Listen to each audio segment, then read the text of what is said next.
Hello, everyone. Welcome back to my channel. I am Rhonda, live Evangelist Austin. So glad that you're here. Look, already from the title, you know we're going to be talking about five signs to know that you need a spiritual reset and how to get back on track or get closer to God. So, if this is your first time here, welcome. Over here, we do believe in Jesus Christ and God. So it's just not any spirit or any God. It's the true and living God according to the Bible and history. So if you're back a second time, a third time, a fourth time, as always, please like this video so that I know that you're here and place a comment. And if this blesses you, please share it with someone else. So let's get into it. You know what? This has been an interesting week, which is why my video is going up a little later. It's just been an interesting week, having death in the family, trying to get used to Hawaii Central Standard Time. But hey, y'all are not here for that. You did not tune in to hear all of that. So if you want to know how my week was, go back and watch the Forever Worship First Friday, which happened a couple of days ago. So let's get into it. Welcome back. Welcome back. Five signs you need a spiritual reset and how to get closer to God. And I really can relate to this in so many ways. As some of you know, I have dealt with infertility and trying to get pregnant and have children. And that was probably one of the hardest things that I have ever dealt with. And so the truth is, you don't have to necessarily go through a difficult situation or a huge trial to feel as though you're not on track with God. It could be everyday life things where you just do the same thing over and over again, and then all of a sudden you feel like you're off track with God. So these are the five things that I just want to share with you on today. And the first one is, if you're feeling overwhelmed, that is a clear sign that you need a spiritual reset. If you're feeling irritated, every little thing bothers you, or things that did not bother you earlier in the day, all of a sudden they're bothering you now. If you're unclear on decision making, you're having a difficult time making simple decisions or just making decisions in life, you probably need a spiritual reset. If it's hard for you to pray, the great thing about the Lord is He does not want it to be hard for us to communicate with Him or talk to Him. So if you're having a hard time praying, you need a spiritual reset. And then this one, number five, the big five, comparison. If you feel like you're not good enough, or that everybody else is getting what you think you should be getting, or you're wondering why you don't have what someone else has, if you're dealing with comparison, you need a spiritual reset. And the beautiful thing is, today during this video, I'm just going to share with you a couple of things, three things you can do for an immediate spiritual reset. And this reset does not have to take a whole week. It does not have to take a whole day. It can really be 5 minutes or less of uninterrupted time, spiritual time with the Lord. So the first thing is simply ask God for help. If you are dealing with any of those things, pause and just ask God for help during scheduled time. So if you have a difficult time waking up in the morning, maybe you take your 30-minute lunch break and simply ask God for help. I say do it at a scheduled, uninterrupted time, because you need to be able to think clearly, and you need to dedicate some quiet space, worship time to hear from the Lord. It's hard to hear from God when you're distracted by everything else, or you're focusing on other things outside of worshiping Him and hearing His voice. So take time and ask Him for help during a scheduled time. I also put asking for help as you're going throughout your day. Just pause and ask Him to help you. So many times we just don't pause and ask Him to help us. We just keep going. We keep getting overwhelmed, and to the point where some of us have medical issues because we have not paused and taken the time to ask for help and breathe. I already said this, but I just want to reiterate it again. Every day, you should have some uninterrupted time with God. If you don't have 30 minutes in your day, 5 minutes, 10 minutes, and say, no, this is the time that I'm dedicating to the Lord. I love to specifically dedicate time to the Lord in the morning. And I also started implementing dedicating reading time at night just to settle myself and to reset before I even go to sleep or wake up the next morning.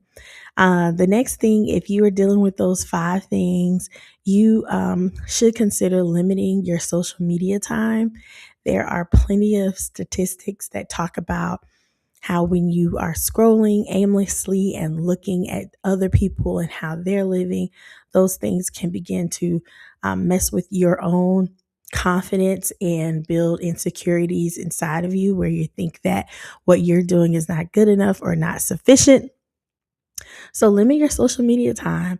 Maybe you only take 15 minutes a day to reply to people, to celebrate people, and then hop off. When if I tell you, if you do not limit your social media time, you will be all over with your emotions just as much as people are with their posts. One day they're happy, one day they're angry. This group is mad at this group, and this group is mad with another group.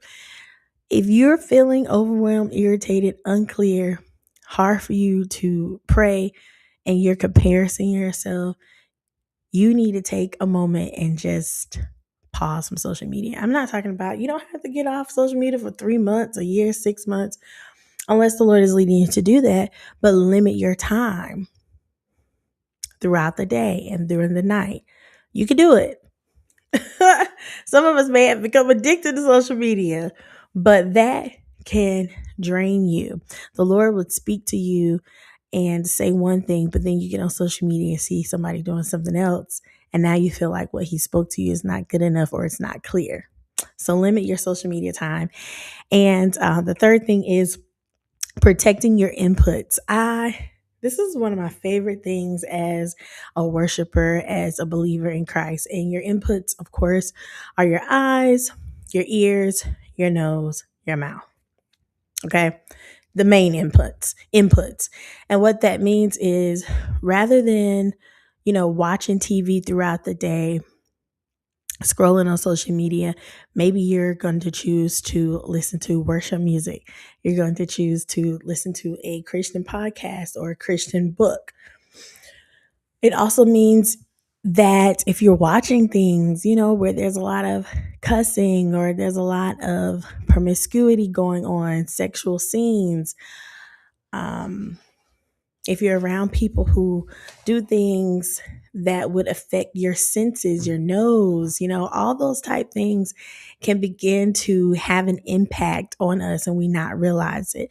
So we have to protect our inputs. We have to protect what we allow ourselves to be around and listen to, smell, all those type things. Like I don't have to tell my nose, okay, nose, turn off. I don't want you to smell this weed. No, it's going to smell it. Okay. I can't tell my eyes, stop looking. No, you just have to turn it off or go out the room. So protecting your inputs can help because whatever is coming in, it has an impact or can have an impact on your spirit without your permission. That's the point. It can have an impact on your spirit without permission. And all of a sudden you're upset. All of a sudden you're irritated. And you don't realize you had just watched a show that could have been a trigger to you, but you didn't realize because it was just so good. So being sensitive instead of desensitized to the things of the world and being sensitive to the spirit and what he wants you to do. So monitor what you're watching on TV. I can remember I was getting ready to work out at home and I turned on the Disney Channel and I was going to watch Freaky Friday. And it was like 5 minutes into the movie and they were already kind of being possessed and the lady was changing her voice and all that.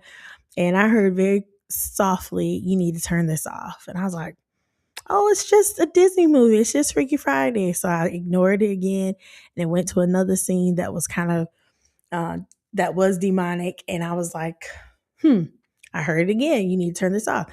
I did not question it anymore. I just turned it off. To this day, I still haven't watched it. I'm not condemning anybody who has watched it, but at that moment in that season, I had to obey the Lord and not watch that particular movie. So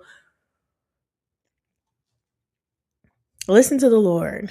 You know, we think that it won't matter, but it does matter. It does matter. Remember, there is no perfect way to reach God. He just wants us to come to him through his son, Jesus Christ. Matthew 11:28 says, Then Jesus said, Come to me, all of you who are weary and carry heavy burdens, and I will give you rest.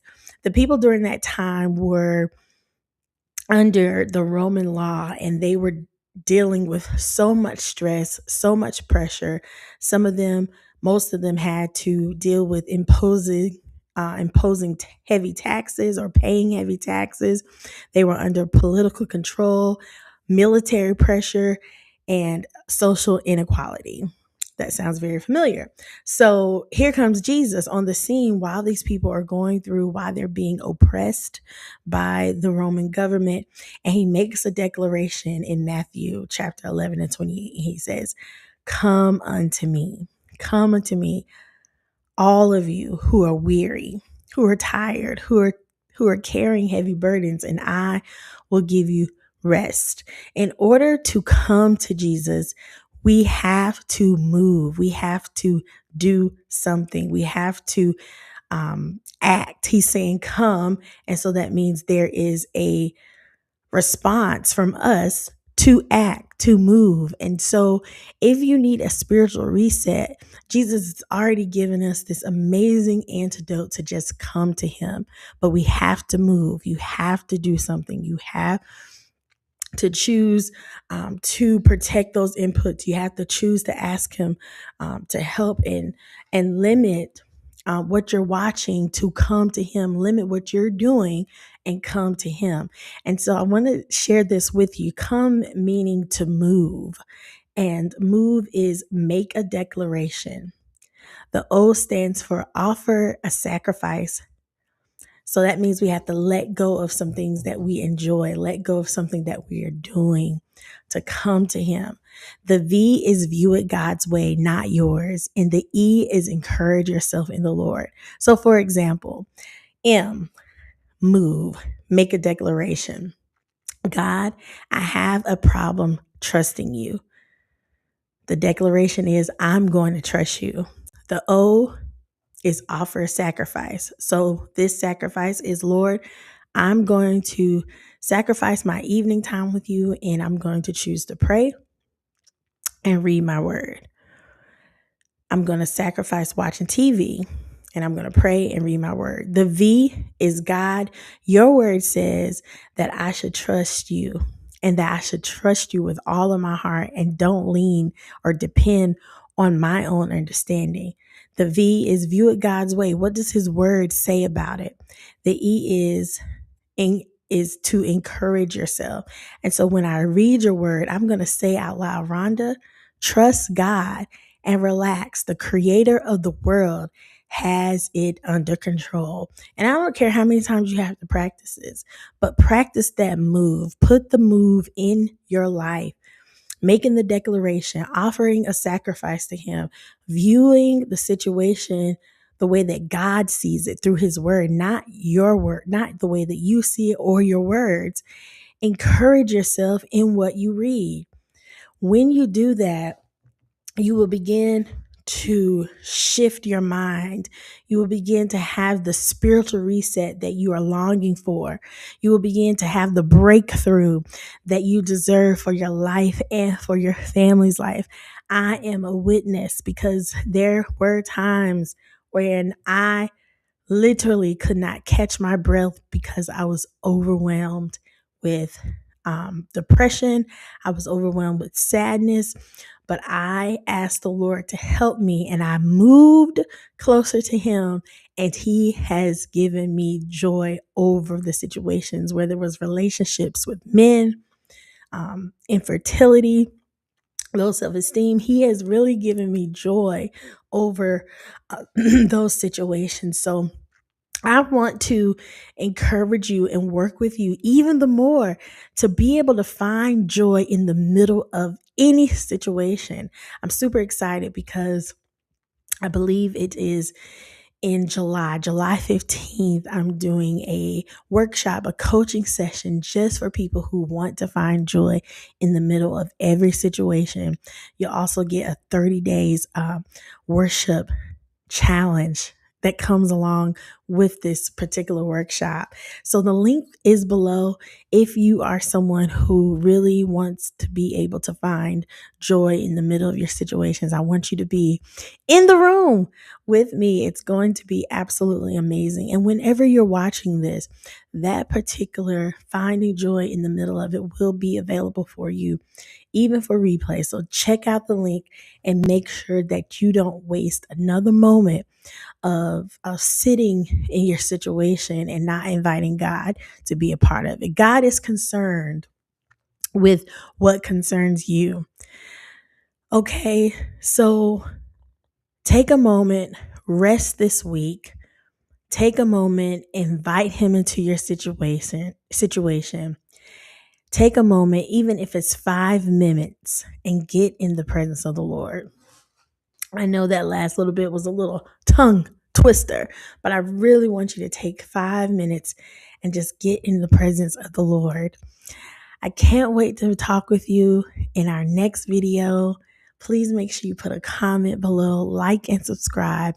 And again, if you're interested in going to the next level and really diving deep in finding joy and getting some more tools, how to find joy in the middle of it, make sure you sign up for the upcoming workshop or sign up so you can watch the replay.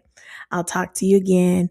Have a beautifully, beautifully blessed day, blessed night, and know that spiritual reset is yours. You just got to